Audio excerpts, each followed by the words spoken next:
We pray to Almighty Allah to accept all our acts of ibadah in this holy month. I will start by congratulating those of us who are here today because of our children, those of us whom Almighty Allah has bestowed the gift of parenthood upon. The gift of a child is a blessing from Almighty Allah, and He bestows it upon whom He wishes. Allah says in Quran chapter 42, verse 49 to 50, and I quote, "To Allah belongs the kingdom of heaven and earth. He creates what He pleases. He bestows daughter on whom He pleases. He bestows son on sons on whom He pleases. Or He makes them male and female for some people, and He makes some people barren. He is Allah. Surely He is all-knowing, powerful." So having the gift of a child, being a parent, is a gift that Allah bestows on whom He pleases. And for that, I congratulate all of us who are here who have been able to witness that. Relationship is a connection between two people. And there are many factors that contribute to building a positive relationship with children. But I'm going to start by communication, which is the most important factor in building a positive relationship with children. Effective communication is a key and most important factor in building a positive and healthy relationship. As lack of communication or poor communication skills can cause misunderstanding in any relationship. The parent-child relationship is also a gift from Allah. However, raising a pious, obedient children is a task that requires dedication, sincerity, love, good communication, among other things. Communication with children may seem easy, but it is more complicated than expected. It involves having open and honest conversation, actively listening to ensure the child's voice is heard, showing empathy, and allowing practical expression of thoughts and feelings. I'm going to break this down a bit. When we talk about open and honest conversation, it's about being polite and showing kindness to your children whilst having an open, honest, and age-appropriate conversation. This is very vital in building a positive relationship with them. The Holy Prophet ﷺ said,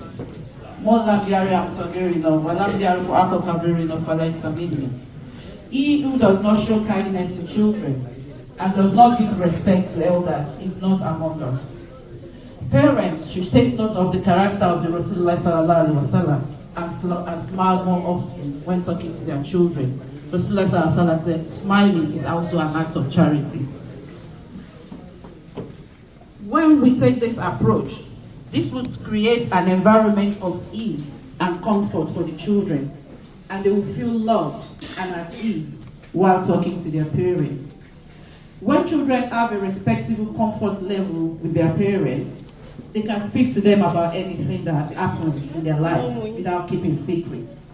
We all know that a lot is going on in the world right now. A lot of children are struggling, and it's just the start. From a professional perspective, it's just the start. We have a lot of issues coming up for young people, and unfortunately, it's affecting younger generation than with the older generation. So, one of the things that we need to do is to ensure that our homes are safe havens for our children. We should build a secure and strong support network around them. If a child cannot have an open and honest conversation in their homes, they will likely look for comfort in wrong places, and they may fall in with the wrong crowd. I always say no conversation should be off limits within a house. If a child cannot come into the house to discuss something about the gender dysphoria, something about LGBTQ, where do we want them to learn? So, going forward, many kids nowadays are suffering from depression and loneliness. There is a lot of mental health issues. They feel apprehensive to talk to their parents about their feelings and end up bottling them within themselves. Sometimes, even children disrespect their parents, or worse, they also abuse drugs, and some have attempted suicide. I've worked with a child of 14 that has attempted suicide 5 times in his 14 years. So all of this can be prevented with effective communication from a young age. Parents need to start creating a compelling and harmonious communication channel with their children from a very early age, if they do not want to regret it later in life. Often, parents rebuke their children for speaking too much or for asking too many questions. I'm afraid that is not right, especially in this world that we live in now. When you go out, you see a man dressed as a woman, and you don't want the child to come and ask you questions. They're supposed to come and ask you questions. If they are not asking questions, something is not right. Parents are their children's first teachers. They look up to their parents as problem solvers. While it may not always be easy to have answers to all their questions or solutions to their problems, as some of us as well are still trying to grasp what we are witnessing in the world today, it is crucial to listen to them. It is crucial to listen to what they have to say and then work on a solution or find an answer along with them. This will give children confidence in their parents and trust them with their problems. Now, when we talk about active listening involves listening attentively to what is being said whilst acknowledging what is not being said. I'm going to explain that again. It's about listening when a child is in front of you or is saying something. It's about being able to look at the face of that child, being able to look at the body language to try and understand what that child is trying to convey to you. What is that child trying to say? Not in words, but in their body action, in their body language, in their eye contact. When children are trying to engage with their parents, no matter how young they are,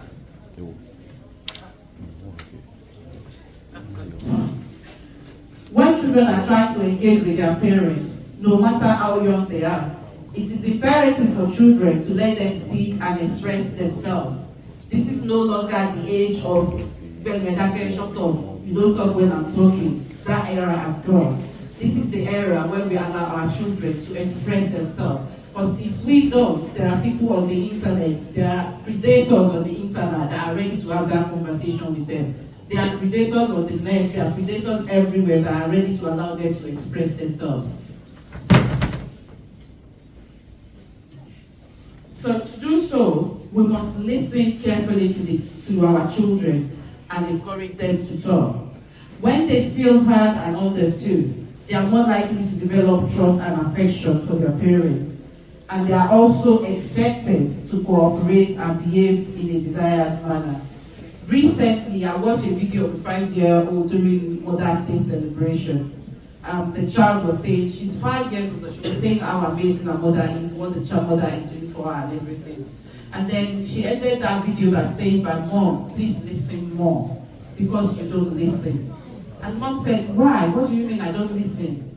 And she said, "Earlier on, I was having a conversation with you, and you were giving me thumbs up, but you were not actually listening to what you were not actually seeing what I was doing, you were not looking at me, but you were giving me thumbs up."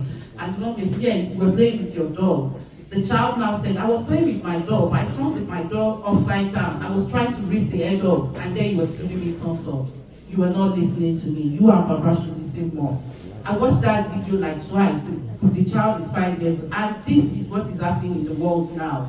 We assume we are listening, but we are not looking. And looking and listening is the work hand in hand. As you are listening, you should also be looking as well. Because that is what a child is looking for. They are looking for you to listen to them, but are you actually seeing them as well? So that is both of them, the work hand in hand. Also, the era of shouting, of thinking that raising our voice as a child, that is how we are going to engage with them. That era has gone as well.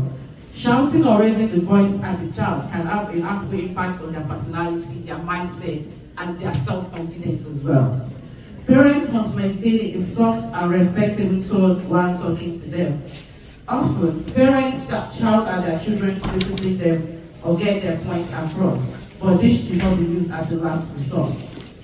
A rude or angry parent instills fear and aversion in the child's heart, causing a distance in their relationship. This is not the type of behavior we want our children to emulate. We know our beloved Prophet Sallallahu Alaihi Wasallam never shouted at anyone, even in highly intense situations.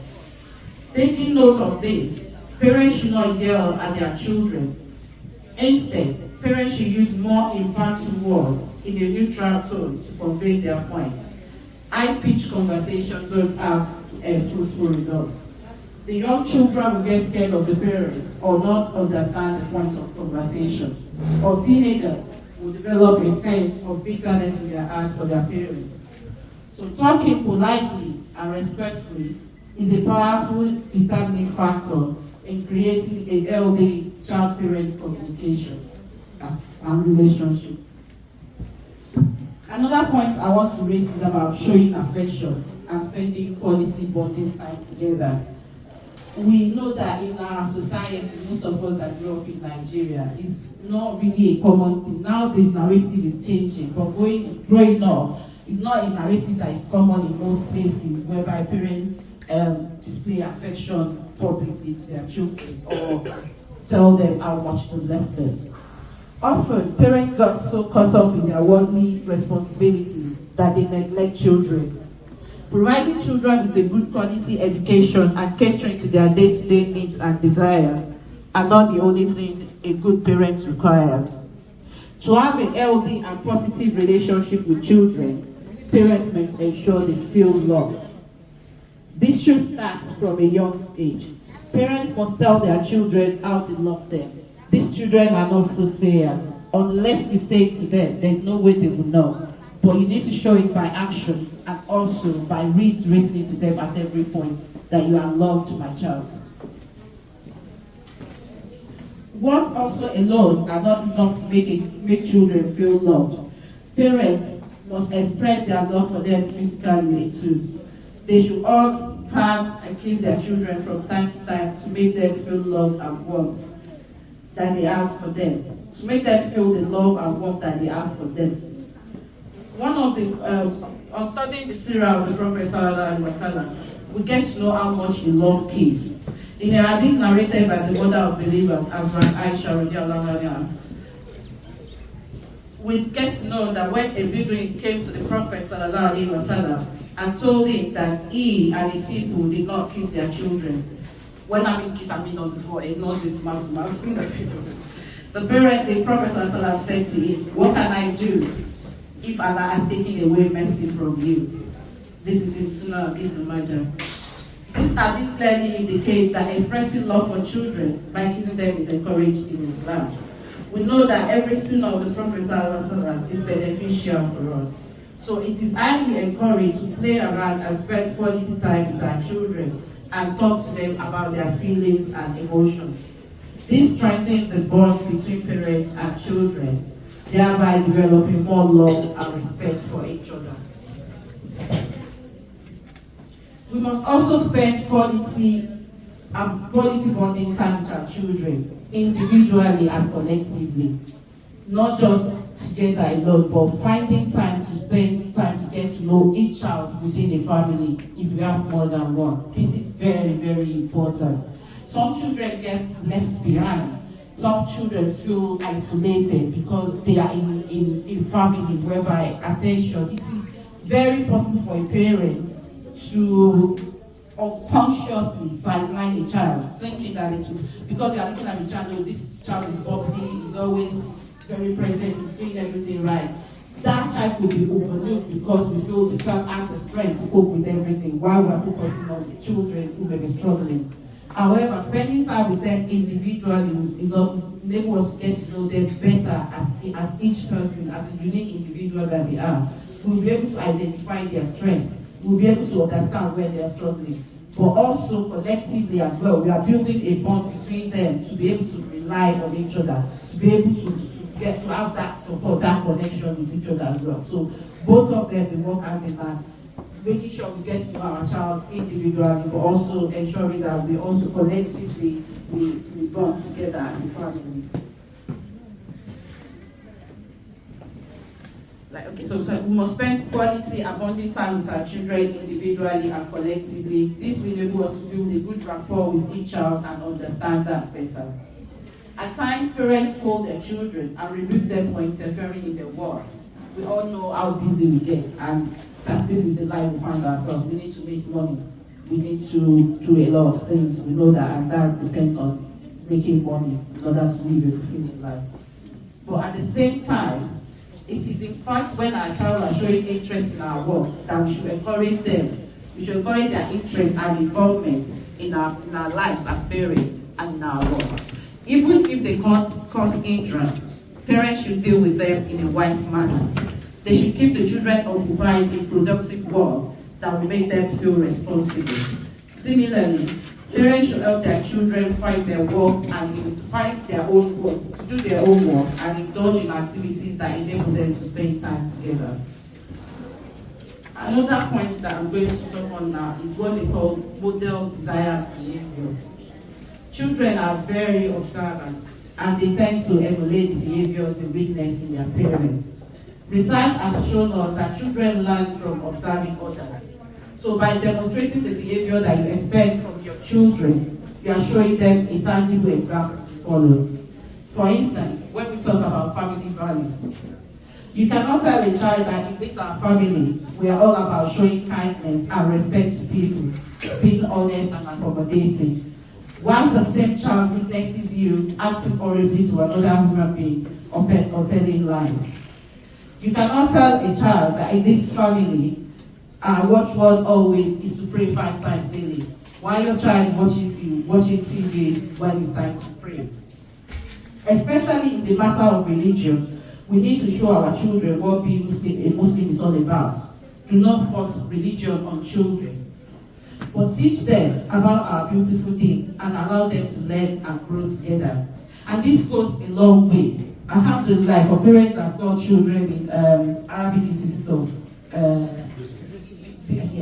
for those that have got children, alhamdulillah, you've done some of the part.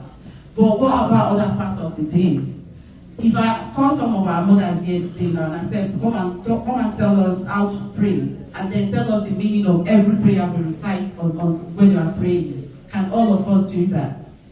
So it is very important that while we're asking our children to go to Arabic, to join them in learning, to teach them by that example, that we're not giving up on our learning as well. As the old person have told us that knowledge is a lost property of Muslims, we must continue to seek for it until death overtakes us.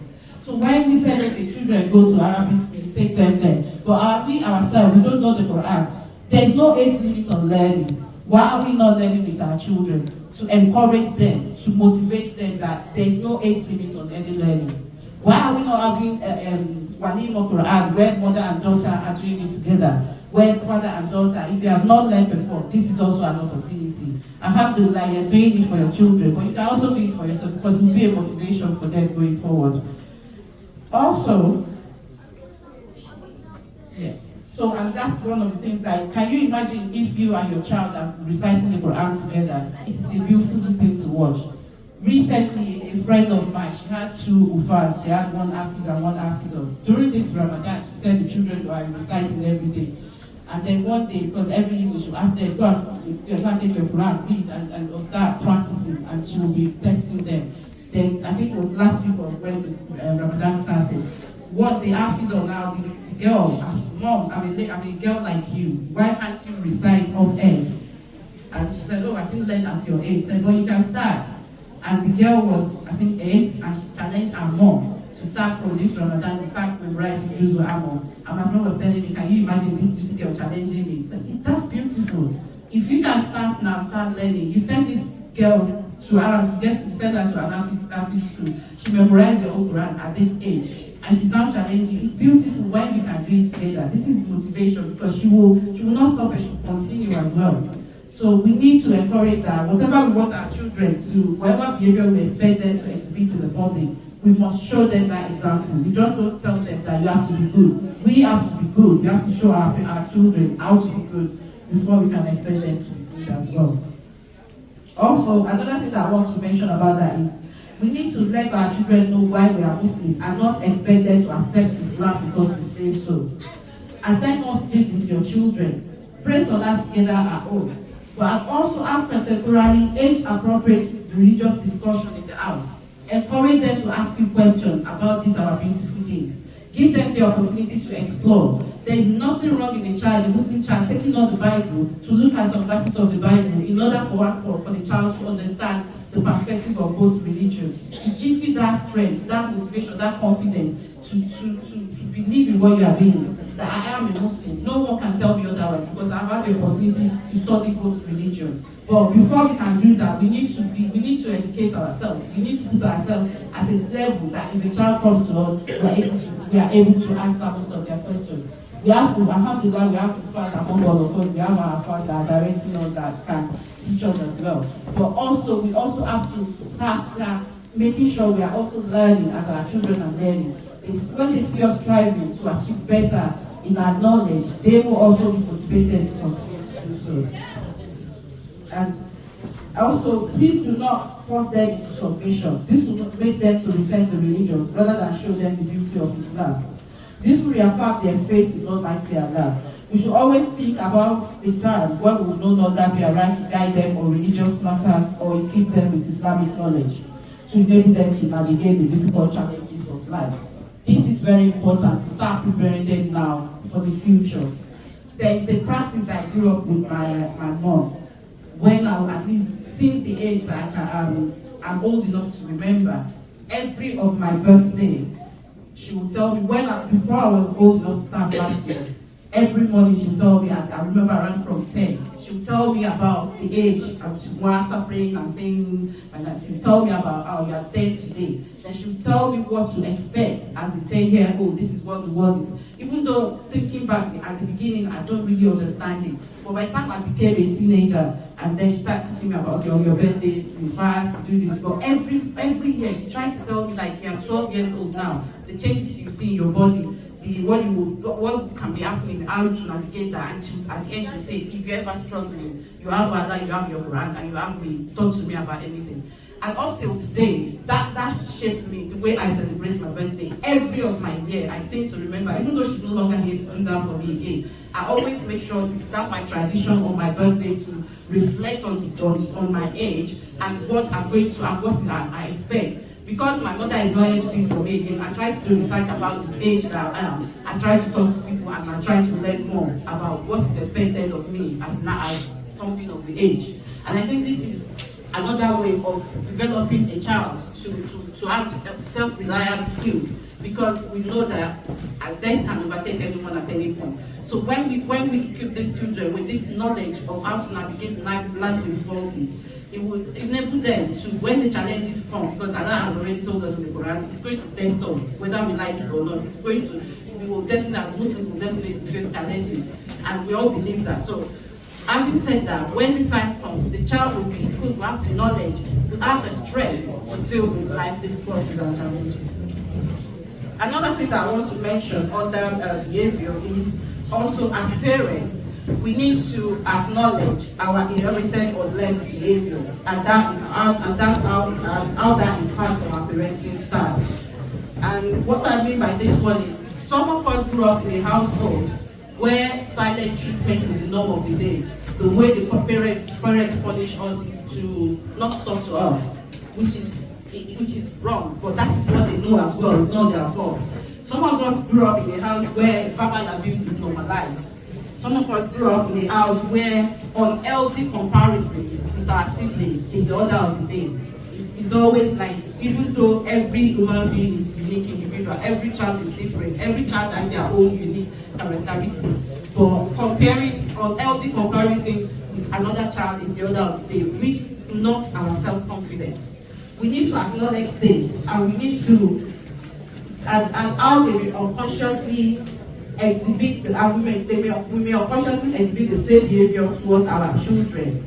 Recently, there is this video on social media that, of course, I don't know how to start, but the few that I've seen so far, they are waiting. Of course, my mom is a Nigerian mom, and she will do this. Of course, my mom is a Nigerian mom, she will shout that. There's a lot, and I was watching one recently, and I was thinking in my head, how is this promoting healthy relationship with the children? Because in that house, it shows that the mom is always sending them on the non-stop errands. The mom is always cannot have a calm conversation with them, and the children were they were acting how the mom will act when she's coming from work, when she's cooking, when she's. when watching that video throughout, I didn't see how the connection is. And that saddened me a little bit, and I was a bit one. Then I watched another one. I watched the one that the media, most some that are from, I made in Nigeria as well. And I couldn't see it different. And I was thinking in my head, even though this might be the narrative, once because yes, the whole world knows that Nigerian mom, they're very scared, they discipline their children for them to become better. But we also have parents that are very calm in their approach to their children. It's not all mothers that have to be shouting, treating children, behaving in a way that is not appropriate towards children. Not every house is like that. And not long after watching that video, I saw that was on another platform, and I saw on that platform when someone was asking that now in UK, government is trying they're trying to recycle to chastisement in Nigeria, which is, if care is not taken, it might be a thing whereby if there is a situation where a Nigerian mother has an issue with maybe social services or something, that could be a thing where they will be looking at that. Okay, yes, it might generalize, and that's the thing. That's one of the other sides of social media. So going forward, I think it is very imperative for us to be calm when we're addressing our children. There is nothing wrong in our children being able to make a video of how calm, how patient my mom is when addressing me. There is nothing wrong in that. It would be beautiful to watch something like that, and not just most of the time it's about how parents will shout at you, how they will send you on errand like slave and things like that. I know it's not the same in all the houses. Also, we need to understand that some of us have got like what they call childhood traumas. There are behaviors that we went through when we are a child that it might impact on us negatively, whether we acknowledge it or not. It will definitely, it's part of us because we grew up with it. So unless we start to unlearn all those behaviors, it will be a hindrance to having a positive relationship with our children. Research has shown us that human beings go through different developmental stages from infancy to adulthood, and sometimes they may become stuck in a phase while we was expected to have grown past that stage. Even as parents need to support their children through each stage in life by providing guidance and direction through examples and sharing life experiences. It is also possible for a child to be stuck in a developmental stage where they themselves have not been able to leave that stage because of childhood traumas. However, the healing will start from acknowledging your life experiences, both positive and negative, and choosing carefully those learnings that have helped you navigate through life positively. These are the lessons you should try to teach your children. Remember that your child is different from you. Do not expect them to be perfect, but show them how to live a positive and meaningful life. Allow them to make their own mistakes. It is part of learning. Teach them about positive risk-taking and assure them you always have their back, always. This is what most children want in life. Another point that I'm going to touch upon is what we call positive discipline.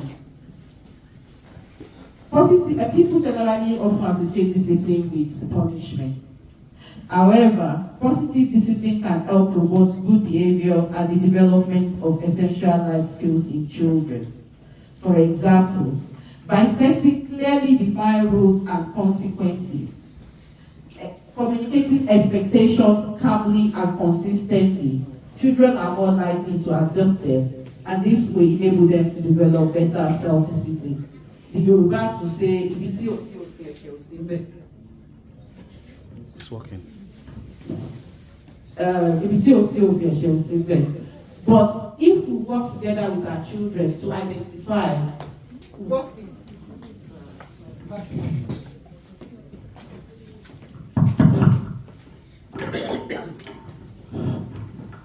if we work together with our children to set clearly defined rules, this is what we don't do. If you want to eat something, you need to ask me. The child knows. We already said that. Okay, mom, if I'm hungry, what do I do? What if you are not around? If I'm not around, this is where you go. You already give that child direction. But if this is not in place, you cannot expect just a child not to go for a biscuit where you are not at home. If you don't tell them beforehand, if you are not told this is the one you can eat, this is one that you cannot touch. This is what we mean by positive punishment. Also, engaging children in the rule setting process instead of dictating rules to them, asking for their inputs, listening to their concerns, and establishing guidelines that everyone agrees with enables a child to develop a sense of ownership and responsibility. If you tell a child, this is where the biscuits are, this is the one that I asked you to go. If you take this one, what do you want to happen? You already involve the child in setting the rules. You both agree, okay, mommy, if I take this one, I'm not going to go, if I take this one, okay, I'll go and sit somewhere, and you're ready, and that is it. You have to be honest with that one. You also have to be consistent, but also be flexible. Because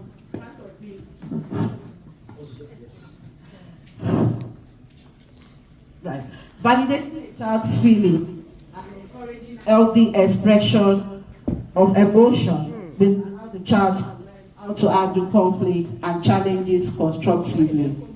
While trying to correct bad behavior we must be consistent, as this helps children to understand that if rules are broken, there will be consequences. However, we should also be flexible, as this is very important. Each child is unique, and what works for one child may not work for the other. We must adapt our strategies based on the child's temperament, age, and developmental needs. This is crucial, especially as being consistently flexible creates a supportive environment where a child feels understood. There is also what we call positive reinforcement. This focuses on acknowledging and rewarding good behavior, even as minute as a child just listening to do not leave that place and the child stays there. Simple verbal phrase, a hug, or a small token of appreciation shows a child that good behavior is noticed and appreciated, encouraging children to repeat the same action repeatedly. In conclusion, most of what I've discussed are centered on what children will get from positive relationship with their children. However, I want to emphasize that parents also get something valuable from the time and attention they expend to build this meaningful relationship. Firstly, the children we build relationship with will be easier to teach, more compliant, and less likely to engage in disruptive or challenging behavior. Secondly, as children learn and develop positive relationship with their parents, they become skilled at identifying healthy positive relationship as they navigate life. Providing a child with the opportunity to have a warm and responsive positive relationship with you means that you have the pleasure of getting to know your child better and becoming best friends. Lastly, I will finish by reminding us all about the saying of the Prophet ﷺ, which says that every one of you is a shepherd, and you will be asked how you guided your sheep. ربنا هب لنا من ازواجنا وذرياتنا قرة اعين واجعلنا للمتقين اماما. السلام عليكم ورحمة الله وبركاته. وعليكم السلام ورحمة الله تعالى وبركاته. الحمد لله. Takbir. Takbir. I will pray Almighty Allah to reward you. There is nothing we can reward you with except Allah reward you himself. And if we say thank you to you, I'm sure for Allah to thank you himself is worth more than our own.